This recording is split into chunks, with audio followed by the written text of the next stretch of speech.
Check, check.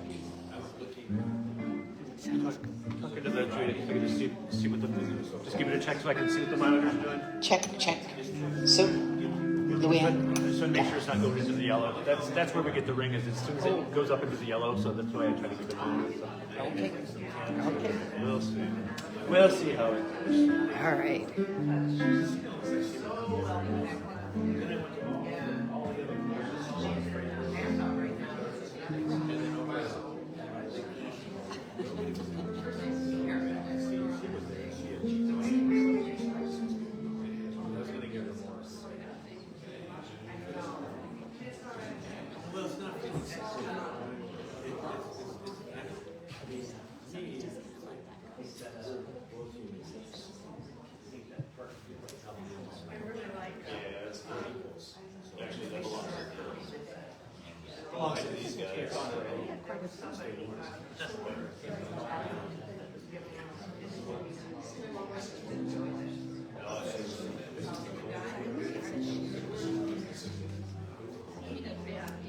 I just got an update.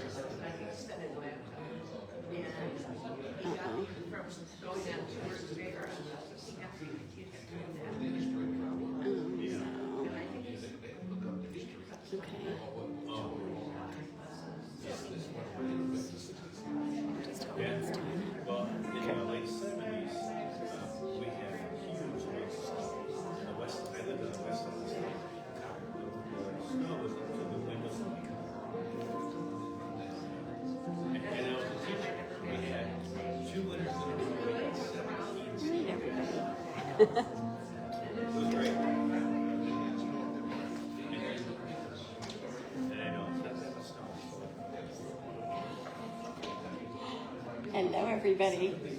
Hi, Mary. Welcome, welcome to our fellowship service this afternoon. I want to say hello to all the brave souls who are here in person today, and also welcome everyone who's watching online. We're glad to have you all of us together today. We will begin with our song, Prayer of the Children of Love.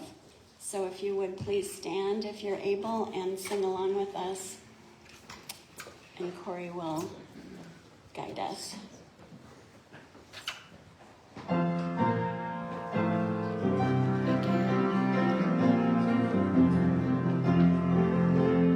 Father, Mother God, your kingdom come, your holy will be wholly done. Spirit, source of love, your children sing, flow through us now in everything.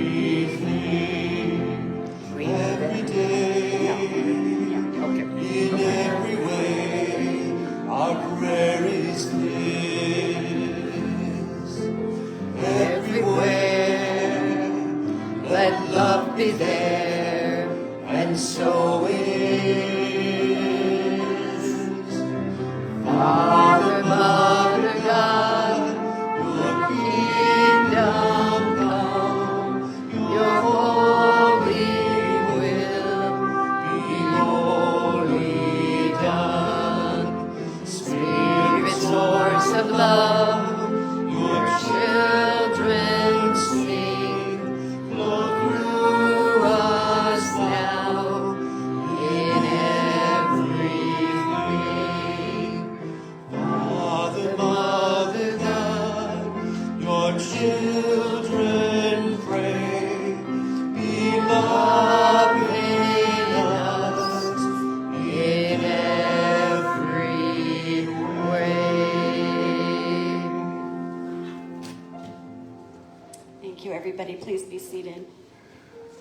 those words of that song are such wonderful reminders right now.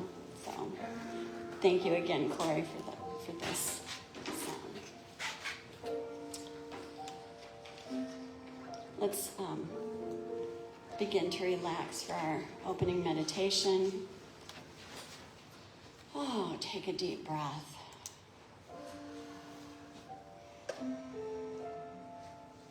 Find a comfortable place in your chair. And let's take our 3 deep fellowship breaths together with an audible ah on the out breath. Let's breathe in.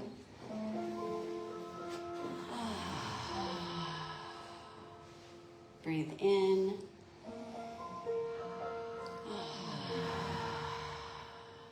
One more time.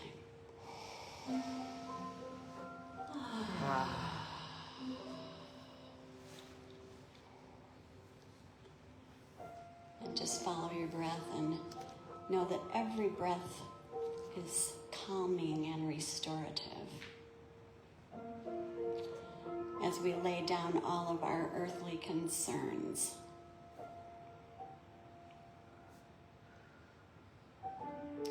Soften our hearts, open and expand them as we become aware of the spaciousness beyond space and time.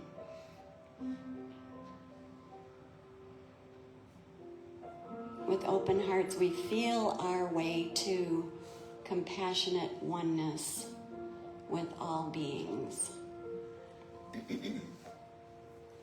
And we know that our every thought, our every act, our every intention combines with all others to profoundly impact the universe. Our collective energy illuminates all hearts in our country right now with love and compassion, wisdom and clarity. Each of us grounded right now in unwavering trust and patience.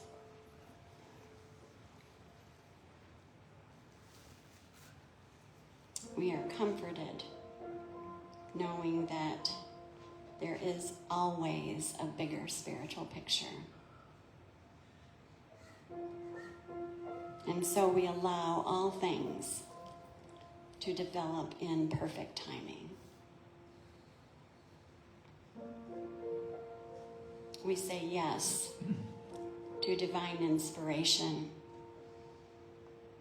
and we say yes to divine opportunity.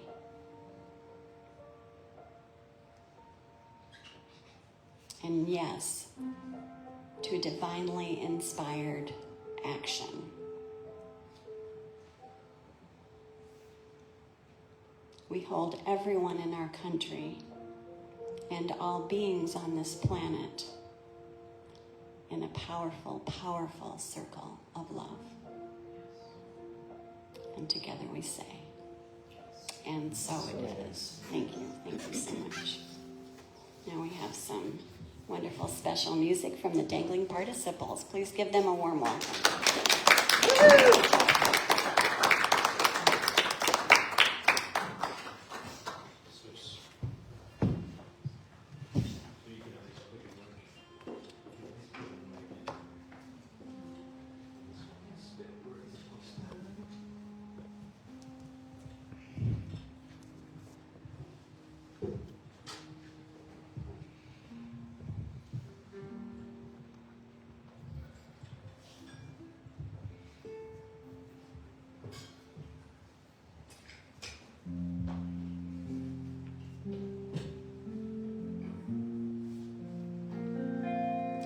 We want to do an original song for you. It is about change, but it's also about how hard it is sometimes to change. We feel ourselves going in circles. It's called Carousel.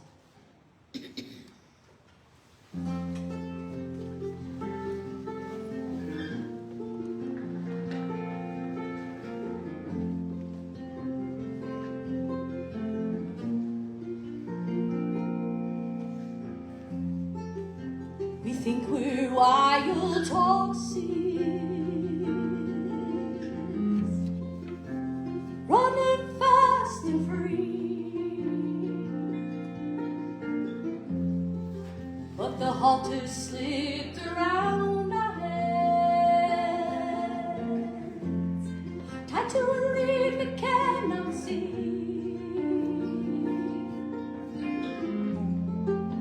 The teacher in us to follow, and we do it oh so well. But it's not unless the right stars that we can finally tell. We've been going round and round, round and round and round. We've been going round and round, round and round and round. And the race we've been running as we gather at high speed can't be won inside the circle with the same ones always in the lead. Don't reach for rings, just ring the bell. It's time to wake up all the horses on the carousel.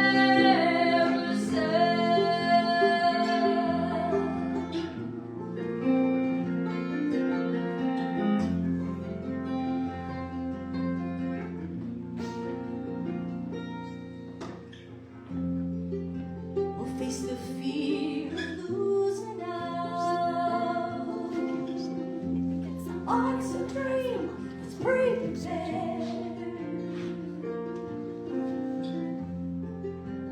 I'm not used to lose reins, and I'm feeling kind of scared to leave the organ music and the brass leaves all behind. We gather towards the future that we ourselves define. But we stop going round and round, round and round and round. Yeah, we stop going round and round, round and round and round. And the race we've been running as we gather back on speed can't be won inside the circle with the same ones always in the lead. Don't reach for rings, just ring the bell. It's time to wake up. It's time to wake up. It's time to wake up all the horses on the carousel. Can we stop going round and round, round and round and round? Can we stop going round and round, round and round and round on the carousel?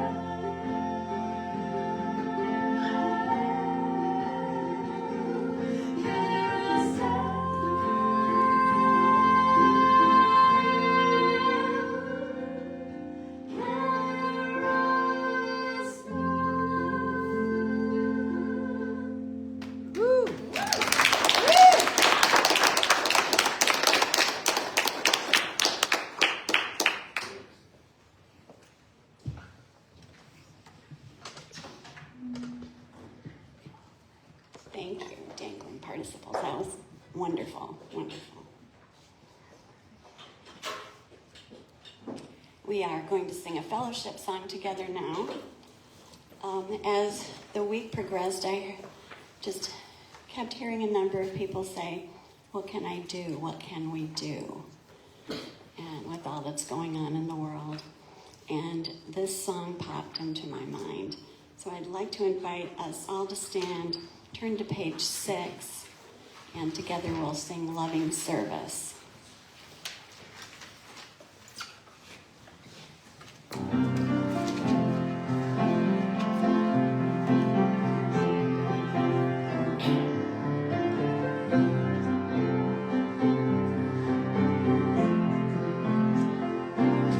Our loving service builds our community, and it reminds us that we are one. The love we offer to one another supports the justice that is to come. With loving service to one another and reaching out to others in need. When we commit to helping each other, we find divine love is guaranteed. Oh, to the vision of life before us, and keep our spirits aligned with love. With open hearts we greet one another and watch the flight of the peaceful cloud. Thank you, and please stay standing and greet each other with a hug or handshake, whatever feels comfortable.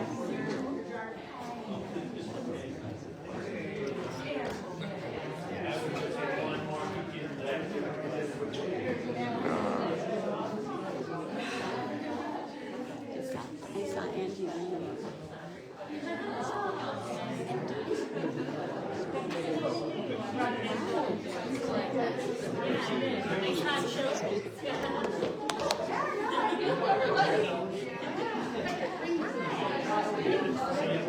They were fun. You just have to think about it.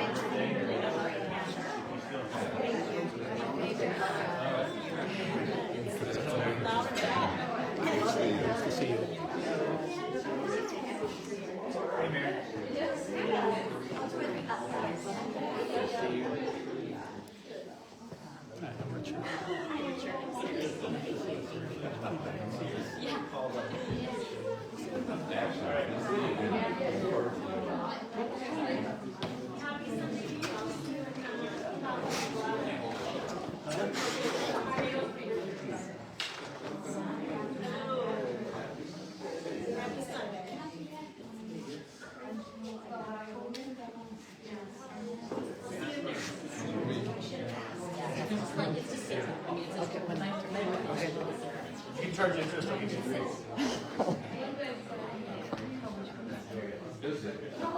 Nico, come see how you want this.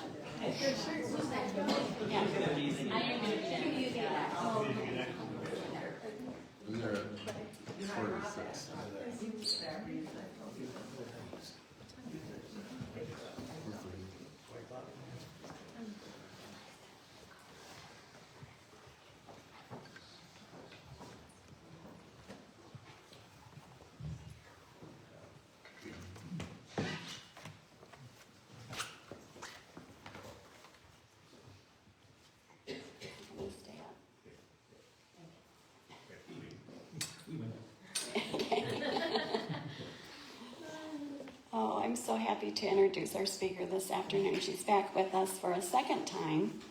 Please give Reverend Sari Brown. She said it's just like Sarah, and my mom's name is Sarah, so that Perfect. I went to that. Let's give her a very warm welcome.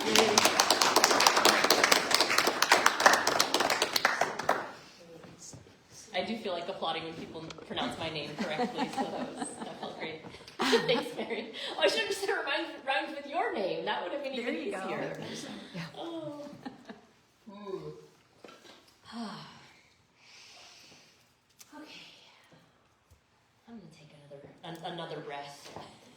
to invite Spirit in if y'all want to take a breath with me.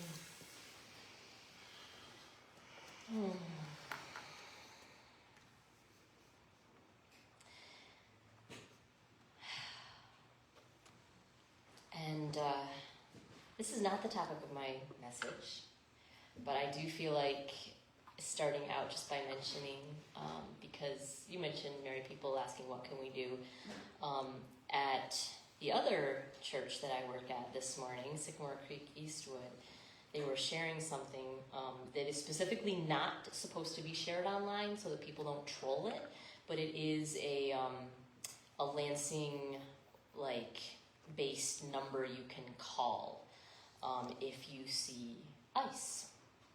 So I'm gonna just if y'all wanna take a picture of it from my phone but don't share it online, that's what I can do after the service is done. So yeah, I just wanted to mention that because it's one really practical thing that I just found out about this morning.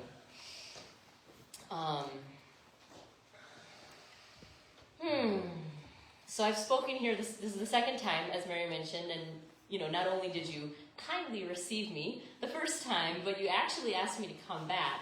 So I feel like now it's really time to get to know each other a little better. And I have a feeling that there's some kindred spirits in the room. If we're gonna get to know each other, we want to get straight to the good stuff. I'm not really one to stay on the surface level real long, career accomplishments, marital status, how many kids do you have, whatever. Kids are important, but not the social media worthy highlights isn't really what I'm most interested in. I want to use this time to share more about the essence of who I am and what I'm offering to this world with this one wild, precious life.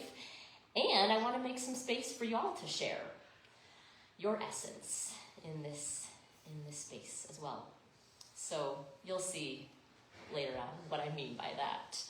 We're not going to have a big sharing circle, but we will do something where we all kind of share a bit about who we are. So when I tell my story authentically, it's a story of healing. So I start with the wound.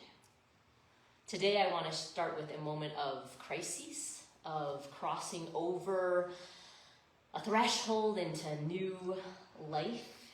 And it's not the one and done conversion kind of moment that Christian evangelicals talk about a lot. It's one of many transformative storms that has shaped me. It's a process. It's always a process and a journey. It's the story of the holy beauty in our brokenness. And of course, it's a lot more interesting than the polished version of me, as those things always are. So just to give you a really, really quick backstory, as a teen, I had been a kind of child prodigy songwriter in the Michigan folk scene.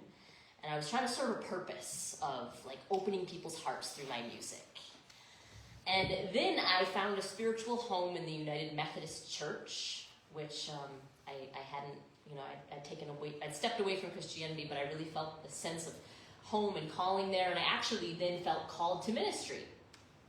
So I went on to college, what I was planning to do. I studied anthropology, religion, and racial justice, and gender equality, and Spanish and Portuguese, and lived in several different Latin American countries.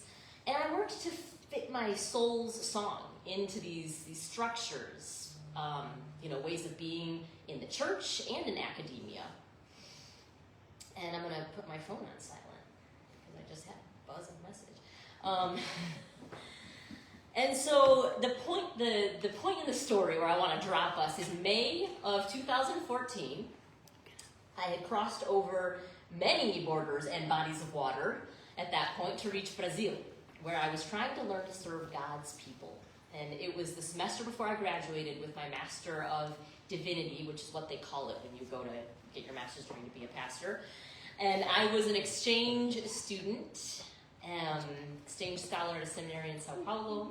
And I had accumulated, scholarships and accolades and many opportunities during my academic career. I also had accumulated crippling anxiety and insomnia and an unhealthy kind of attachment to a fiance who I felt really judged and undervalued by at that point. And so I was down in Brazil. I was reading the historic sermons of John Wesley, the founder of Methodism, and really this undeniably moving vision of conversion that he was talking about. And it sent me into despair that I had never felt that, whatever that was. I had never felt like transformed and empowered like that.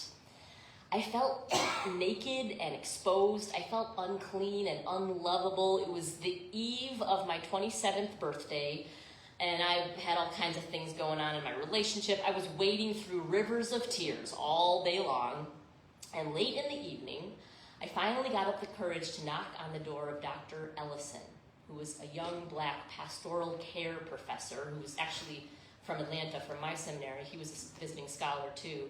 And he had earned my trust with his mysticism and his attentiveness to the most marginalized person in any room. So I knocked on Dr. E's door. Fortunately, he answered. And, we started to talk, and then, at first I'm kind of like trying to figure out a structured, polished way to say this, and then I just let it all go, and I'm sobbing. And he eventually asked me to stand in front of a mirror that was in the room. And as the tears kept flowing, he asked me, "Who do you see?"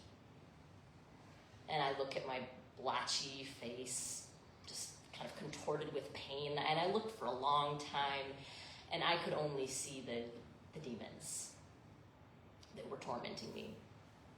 And so eventually he asked me to look at my hands instead, to remember all that my hands do for me. And that helped me look deeper and kind of switch gears a little bit. After a while, I started to see glimpses of beauty and capability. And I started to feel like I could touch a little bit of that wise presence within me that could then stand back and observe this blubbering, inadequate, hot mess of me with compassion. And then Dr. E took out a Bible and read me this story from the Gospel of Mark. Jesus and his disciples came to the other side of the lake, to the region of the Gerasenes. As soon as Jesus got out of the boat, a man possessed by an evil spirit came out. This man lived among the tombs, and no one was strong enough to restrain him. He broke chains and smashed leg irons. Night and day he would howl and cut himself with stones. When he saw Jesus, he ran and knelt before him, shouting, "What have you to do with me, Jesus, Son of God? Swear to God you won't torture me." Jesus asked him, "What is your name?" He responded, "Legion is my name, because we are many." And they pleaded with Jesus not to send them out of that region. "Send us into the pigs," they begged. So they left the man and went to a large herd of pigs. Then the herd ran off the cliff into the lake and drowned. Those who tended the pigs ran away and told the story. People came to see what had happened. They came to Jesus and saw the very men who had been filled with many demons sitting there fully dressed and completely sane, and they were filled with awe. Dr. E finished reading and said, "What is your name?" "I know the world calls you Sari. I'm not talking about what other people call you or who they want you to be. Who are you? What is the name of your soul?" And I was like, oh boy, I can be really hippie and woo-woo, but for me right then, this was like too hippie, too woo-woo. I do not trust myself to come up with my new name that was actually my true name all along. But, I'm standing here in front of this mirror, sobbing my guts out, and being way more vulnerable with someone that I barely know than I normally would be. I had nothing to lose at this point, so I searched for a long time underneath the pain. I finally kind of squeaked out a couple words hesitantly, and Dr. E, who's a very intuitive person, he's like, "What's underneath that?" And he said, "Maybe it's not even in English. maybe your soul speaks another language. And I closed my eyes and suddenly I saw this imaginary landscape unfold inside of me. It's something I imagined many times. It had been at my refuge. It's like this lush midnight forest, and it has a path of soft, dark soil that nurtures my soul, and it's lined with trees that kind of look like weeping willows whose leaves glow with this mysterious, magical light. And then this word rose up from the depths within me, and it was in Spanish, in sueño. In sueño is like a dream state or a dream space. Dr. E does not speak Spanish, and as soon as I said the word, he's like, that's it. And he was right. I was that fertile forest that dreams up new worlds, and I had found my name. So a few days later, I'm sitting beneath this giant sprawling fig tree. There's a lot of them like this in Latin America. If you've ever seen one, it's just like the roots are just like going all over the place, and the branches too, and it looked like it had been there for centuries. And apparently they grow fast, so maybe it hadn't. But this tree gifted me with a song that came up through the roots, and I'm going to play a good chunk of it in a little bit. But it would take almost another decade. Eventually, though, that song became the first song on this album I recorded called The Holy Broken Heart, which helped me return to singing and making songs as kind of like my soul's calling, and really to step into spiritual leadership in a different way that creates these radically open spaces for healing and creativity and growth beyond any of our, structures or doctrines. And it has not been a straight, easy path. I mean, after that day, which was a conversion moment, I still navigated waves of depression and anxiety and self-doubt and stifling my soul's song for quite a while before I really started to come back to it. I lived through a tumultuous marriage. I did marry that fiance. Many wounding experiences with the church and a traumatic initiation into motherhood, which also paradoxically is the best, most beautiful thing I've ever done, but it's intense. And now I feel that I really have crossed into a new land of authentic truth as a musician and as a minister and as a mother and as a wife. I'm remarried. And a little over a year ago, I started the Healing Feast, a community focused on connection with the earth and with these bodies and diverse others and a truly expansive spirituality. And that has felt like my purpose, my mission in life. And, I continue to navigate uncertain waters on this unconventional journey. And I continue learning from people like you, like the people that are part of our Healing Feast community, from everyone I meet. I learn from your stories too, of crossing into strange landscapes, of long healing journeys, of the wise presence within you. And I'm convinced that we are here to hear each other's names, to witness each other's deepest truths. So in Jesus' native language of Aramaic, words have mystical power. And the name of God isn't only a title, but a divine presence that vibrates in us when we speak it. Neil Douglas Platts explains that when Jesus says, "Hallowed be thy name" in the Lord's Prayer, it's Nitkadesh Shemach in Aramaic. And he is speaking of clearing space within us for the name of God to dwell, to allow our unique essence to resonate with holy oneness. So I want to invite you to try that out for a second, and I want to invite you to breathe those words into your heart. Nitkadesh Shemach. Nitkadesh Shemach. You can say it out loud. You can repeat after me this time. Nitkadesh Shemach. Clear space as that name resonates in our hearts. We clear space for the divine to dwell. We clear space Maybe for a new, unexpected shape. Maybe we clear space for what we used to know and forgot.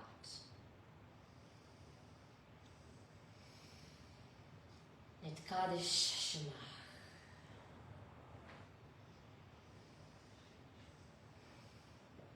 Jesus and the disciples crossed the lake through a frightening storm in the night and reached an unfamiliar place, a land of foreigners.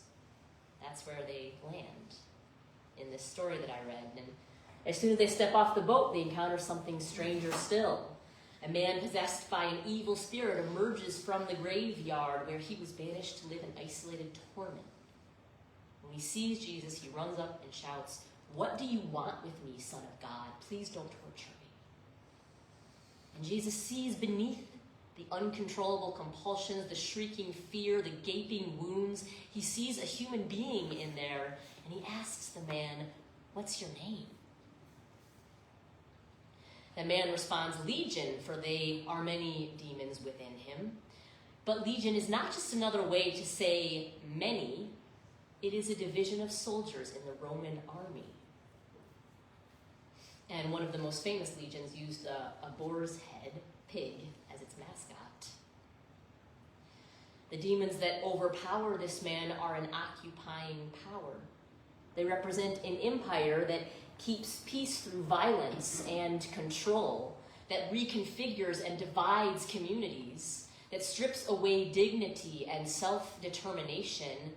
Occupying forces rewrite history, they redefine truth, they ration out hope until they drive individuals mad. So to Jesus, this man was not strange at all. To borrow the words of activist Valerie Kaur, he saw this man and he said, "You are a part of me I do not know yet." This man's writhing pain was simply externalizing the inner battle that all of us face under the logic of empire. The demons that tell some of us to live in fear, to submit to oppression, to never trust our own power. The demons that tell others to produce, achieve, consume, conform to a system that chooses who gets to be fully human. So make sure you're one of those. The demons that tell all of us we are unworthy, unlovable, and insufficient just as we are. The empire labels us as born leaders or bound losers, as good citizens or unruly rebels, as admirable or obsolete, each with its own pressures and confines that do not encompass our complexity and our innate beauty. Most of us have spent too long being what others expect us to be. It has driven us to graveyards of isolation, self-destruction, and confusion. All of us are sitting here, dressed and apparently in our right minds today, but I have no doubt that each of us has battled demons. Jesus cuts through the noise. "What is your name?" he asks us. "Do you remember?" We don't actually learn the name of the demon-possessed man in that story, and perhaps that's because Jesus was not asking him the name that the world calls him.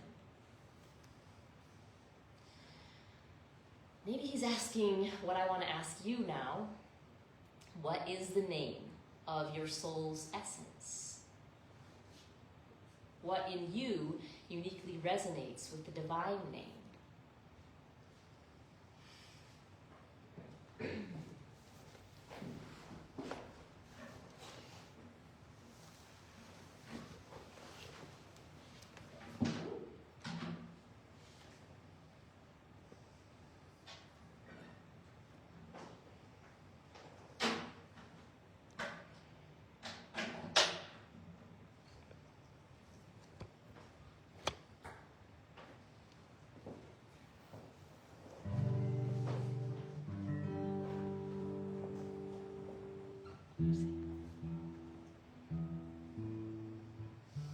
As I play the song that I wrote under that fig tree in Brazil, this can kind of start you meditating.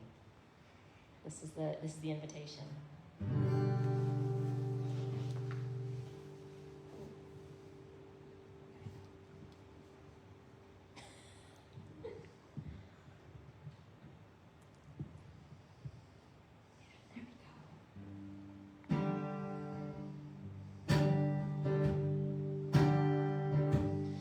You are scared,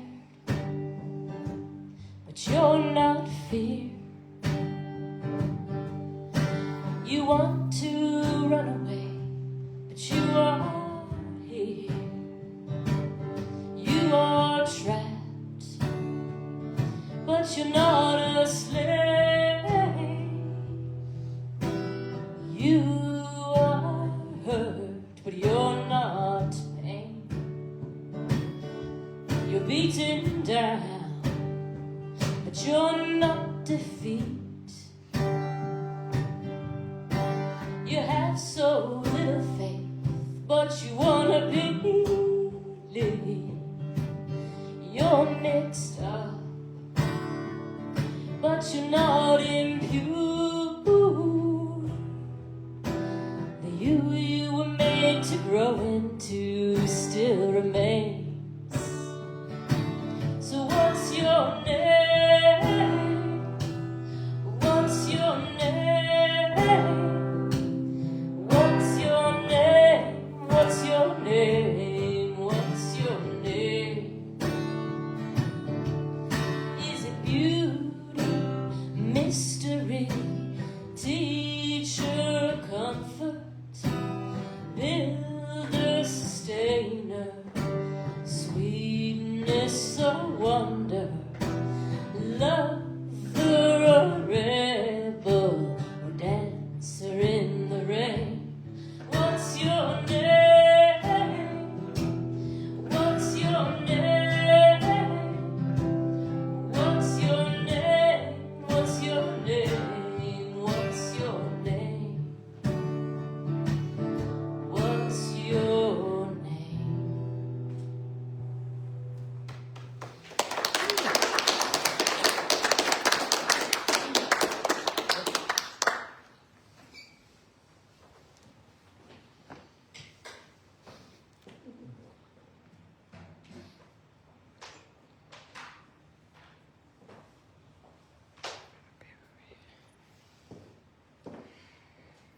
All that switching is also a great opportunity to give you a little more time to meditate. So I'll just invite you to take another moment to reflect on what's coming up, how you might begin to describe your soul's name. Breathe into your own inner world and see what's arising, maybe a word or a sound, color, shape, sensation.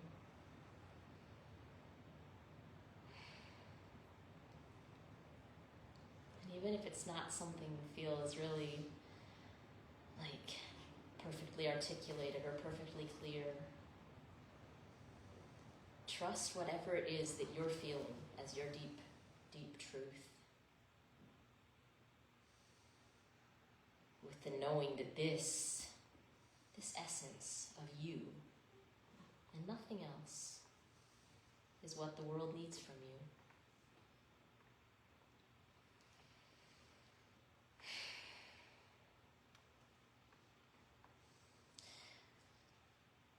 So I want to invite you to join me in creating space for the divine name to dwell in a more external way now between and among all of us. This is an exercise based on theater of the oppressed, which is a grassroots education method from Brazil. I did not learn it while I was in Brazil, coincidentally, but I talk about Brazil, and this is from Brazil, so it's kind of fitting. So I want to invite you, if you're able, to stand up, and I want to kind of form a circle. It doesn't have to be perfect. Or if you're not able or it doesn't feel right to stand up right now, you can just kind of turn toward the center of the room. But my idea is that we'll form a sort of a semblance of a circle as we do this. So I'll give you a moment. Yeah, perfect. Yeah, it's better. I think it's better to turn it that way for this. Okay. Yeah.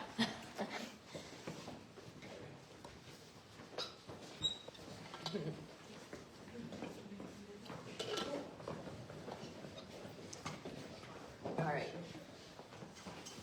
So this thing I'm going to have you do will call on the power of your imagination. Here in the center of this circle, there is a gaping hole in the earth. It's a wound. It's a wound symbolizing the wound of violence and dehumanization and the dividing walls between us. And it's the wound of abuse and desecration and separation from the earth herself, from nature. And this circle that we've created, this is a healing circle. What if what is most needed to liberate creation from the demons of empire is the resonance of each unique name, each reflection of the divine fully expressed? Creation, I do believe, is waiting for each of us. Yes, you and me, oppressed, privileged, sick and healthy, straight and queer, dark-skinned and light-skinned, immigrant and citizen, Republican and Democrat, and everything between and beyond our binaries, waiting for us to contribute our true names, our divine essences, to healing the wound. So you can choose whatever feels right for you in this moment.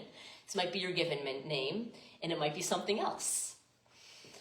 I'm going to invite you to offer the healing power of your name to this wound in the earth. And it may feel weird, and you don't have to do it. This is, I did tell you to stand up, but I try to make everything as optional as possible. But I can say, from my own experience, that I have found medicine. I've found medicine and power in this ritual. So that's why I'm inviting you to do it with me.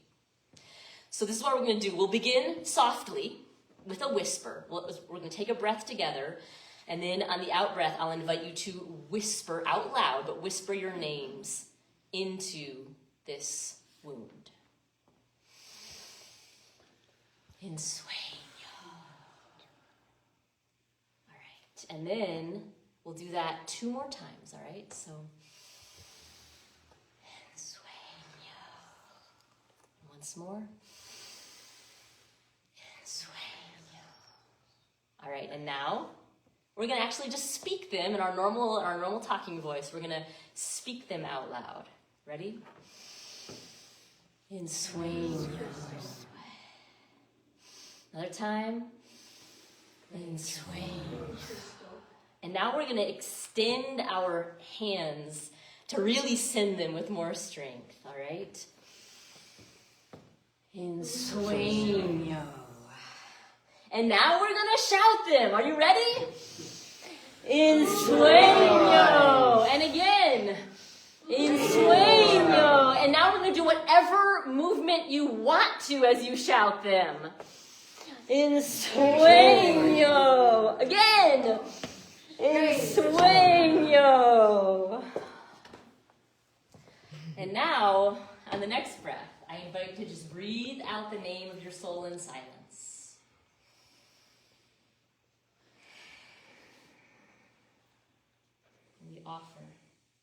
We offer these names to the circle for the healing of the world. May we trust that the essence and truth of each unique self we are bringing is worthy, beautiful, holy, and needed. We give thanks to the creative force of the universe for the healing power of each name, of each presence, of each beautiful, unique human being here, as we are, as we resonate with the name above all names. Amen.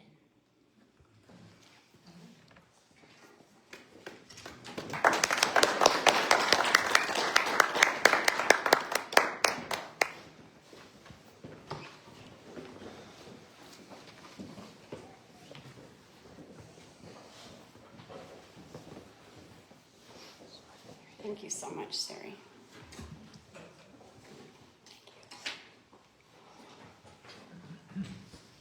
This is the time in our service when I invite us all to fill our whole selves up with gratitude and appreciation.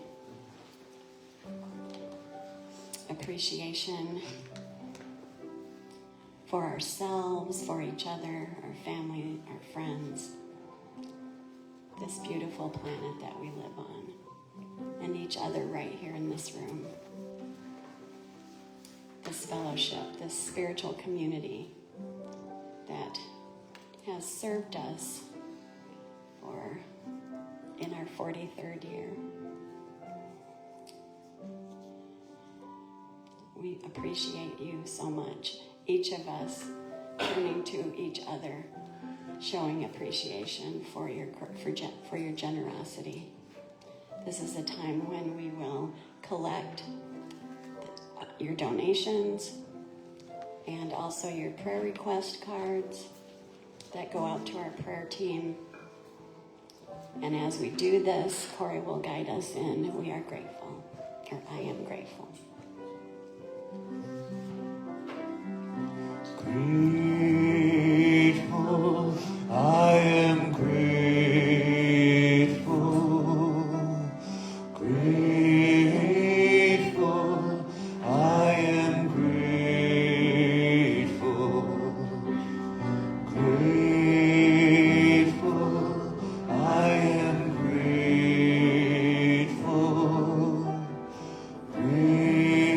Grateful, I am grateful.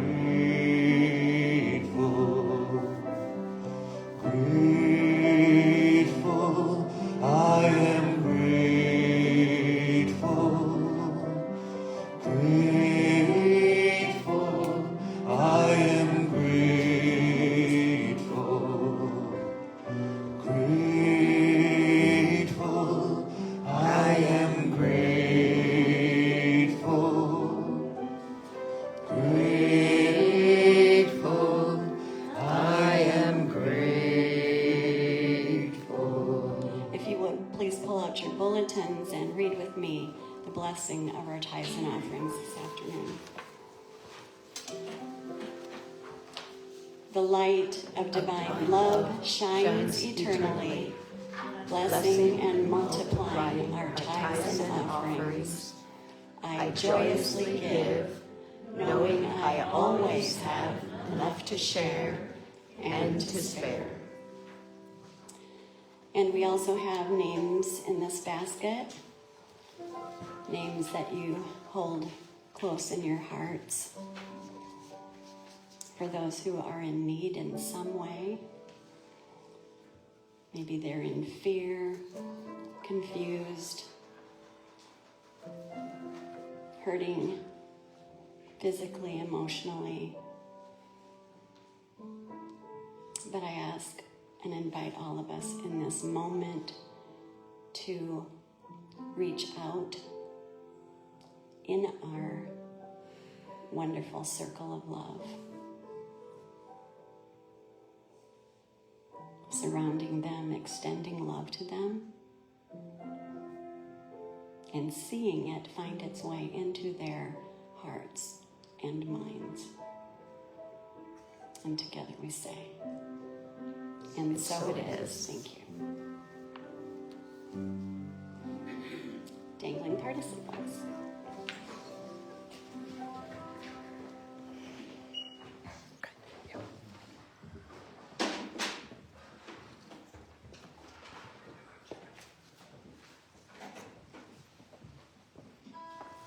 I'm just going to move this.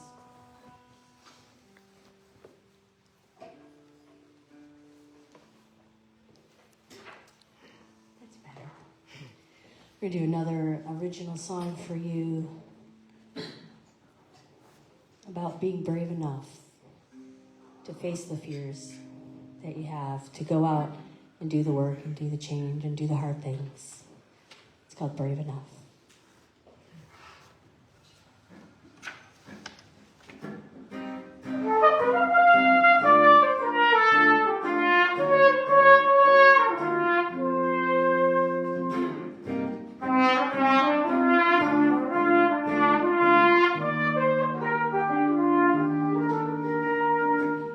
Sometimes there's a call to dare greatly. Then I hear fear, whisper fiction in my ear. These thoughts are braided together, but fear won't be a tether that binds up my heart. If I can uncover courage and trust when the way is not clear, if I can be brave, brave enough to start, even with the risk of taking down the armor round my heart.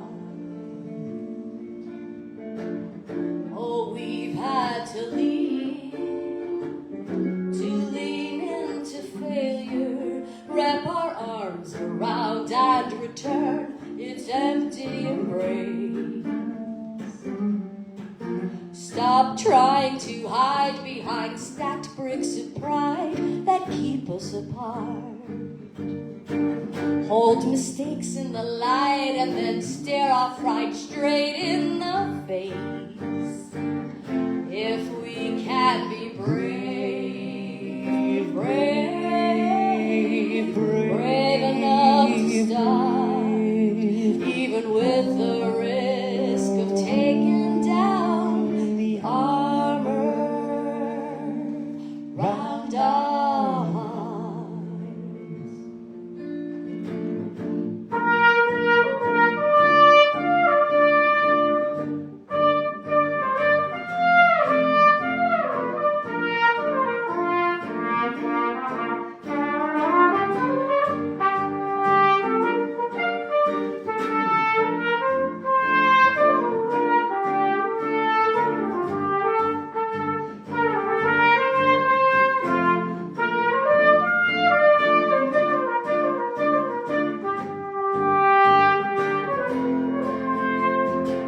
One day you'll look back on the journey when you chose to love your shadows, you felt real. And when you were brave enough to let your heart be open, the truth ran rivers, you were free to feel. Yes, you are brave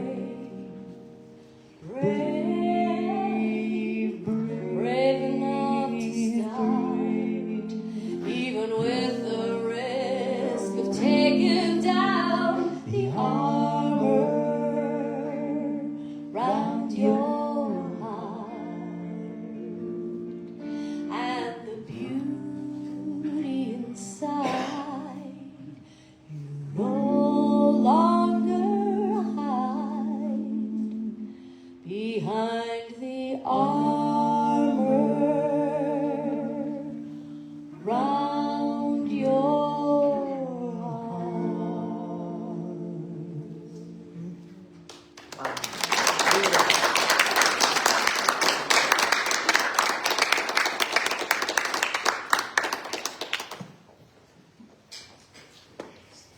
What a wonderful, wonderful service. Are you glad you braved the weather? Yes. It just feels good to be here together. So thank you. Thank you, Corey. Thank you, Dangling Participles.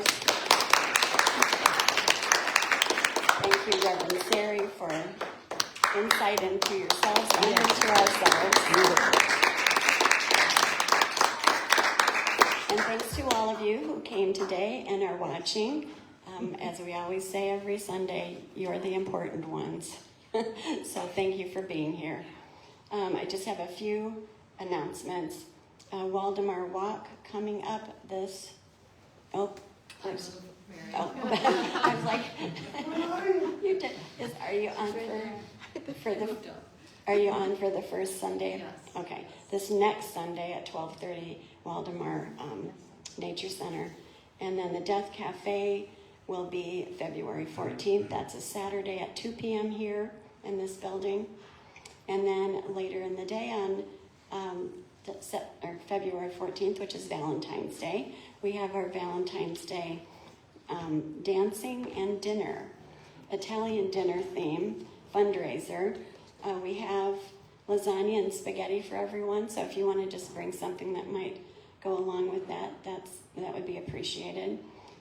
Saturday, February 14th at 5 p.m. here in the social hall. And A Course in Miracles groups every Wednesday here at 6:30 in the library. And the next Saturday group is February 7th at 2 p.m. here in this building. I also wanted to just bring to your attention, when we came back from COVID, I'm sure you remember prior to COVID, we would go into the social hall and have snacks and spend some time with each other. Then COVID came along and it was a little, we wanted to have snacks that were packaged and still concerned about giving that to other people. So we were very careful about that. Well, I feel like we're at a point here where we can loosen this up and kind of go back a little bit to our old pattern after service. So what we've come up with is a snack sign-up sheet. Julie and I have been doing it each week with a few contributions here and there. So I'm just put this together. If 2 people could just bring something each week, a savory thing and a sweet thing, I think that would be enough for all of us, and it would be greatly appreciated and a big help. So I have this sign-up sheet. I will check with you during potluck, so don't forget that we're here having potluck after service, and join us for that. It smells really good. So let us get into our big peace circle and say our closing blessing. Okay, there you did it again. You did it again.